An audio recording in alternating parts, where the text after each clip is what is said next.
Hi everyone, welcome to the third installment of my flute fundamentals videos. In this video I'm going to be talking a little bit about scales, arpeggios, and articulations and how you can combine articulations with each one of those exercises that we should be doing in our daily practice. For this I'm going to use the help of the Taffanel and Gaubert book, Daily Exercises, which I will talk a little bit more about in my next video, where I go through repertoire and books that I think every flutist should own. Exercise number 4 in Taffanel and Gaubert takes you through the major scales and their relative minors, and offers you essentially a clean slate to do a number of articulations and combinations of articulations throughout the exercise. So this never gets boring, but also keeps you on your toes. To start with, I will just walk you through the C major portion. As it's written, the time signature is 4-2, and there are 4 groupings of 4/8 notes in each bar. There are no articulation markings, so the first articulation suggestion that Taffanel and Gaubert give us is to slur 2 groupings of the 8th notes. So you slur 2 beats, slur 2 beats, slur 2 beats, slur 2 beats. Then, when we're going to get ready to change into the relative minor, that's where we're presented with an opportunity to kind of collect ourselves and think about perhaps changing the articulation or keeping it the same. Right now I'll just walk you through, give you a little example of how I like to approach this.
So on and so forth.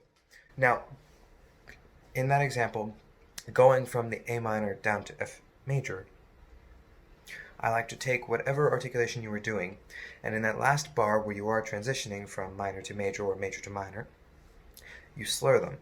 That slur gives you the opportunity to think, or look at the top of the page where they outline 8 different articulation options, which are not by any means what you're limited to using.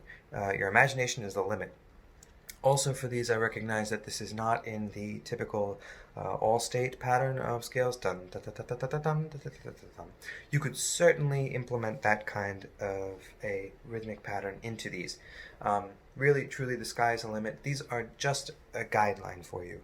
For those of you who might not be confident in your scales yet, in your scale patterns, in your circle of fifths, first off, print out a sheet of the circle of fifths and have it with you on your stand or in your music folder at all times. It's incredibly helpful and always good to serve as a touchstone.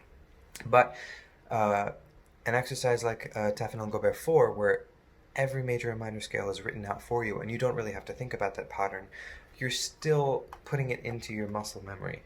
By running your fingers through these really attentively, you are not only training your ear, you're also training your fingers to these keys and their relative minors. The latter half of this book is almost exclusively devoted to arpeggios. Arpeggios in order or broken arpeggios. You have plenty of options to practice them, and some of them are incredibly tricky. The key here is to make sure that you're practicing them slow and carefully and devoting truly as much attention as you can spare to the smoothness between your fingers, playing with what one of my former teachers used to call musical fingers, and realizing that your fingers are what are enabling you to move between the notes, and there's music in between those movements, and keeping a very steady and stable airstream. So in Taffanel and Gaubert exercise number 12, We're back in common time. They are written in 16th notes. Again, do not get excited when you see 16th notes. They don't always necessarily mean to go faster. Here we have 4 groups of 16th notes in each bar, and the first pattern of articulation that is offered to us by Taffanel and Gaubert is completely slurred. So each bar is slurred. I'll walk you through that. What I like to do is after every 4 bars, you land when you move to the next note, which in this case we start on a B natural. 4 bars later, we land on a B flat. On that B flat, we hold it, we collect ourselves, and that is an opportunity to, again, change the articulation pattern as we did in Taffanel Gaubert number 4. Here's an example.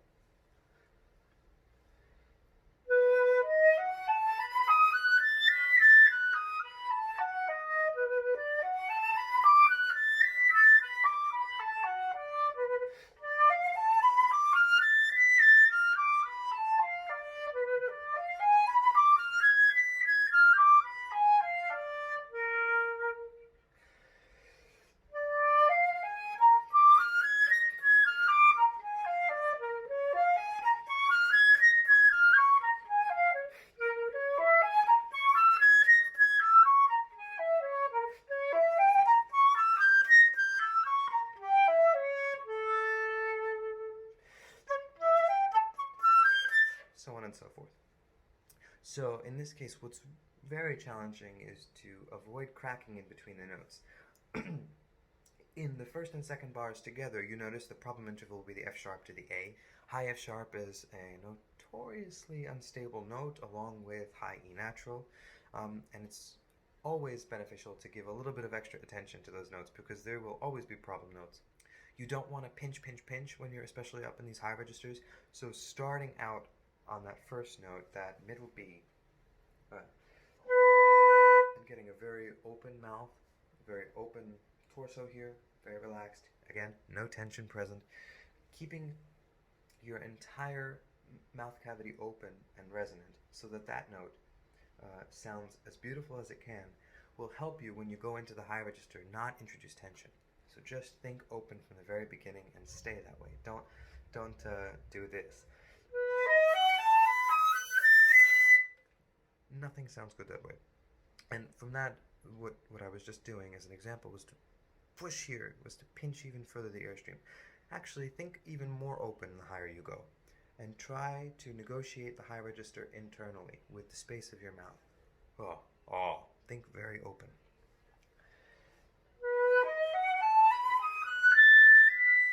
And then for that high A and high B is a tricky note.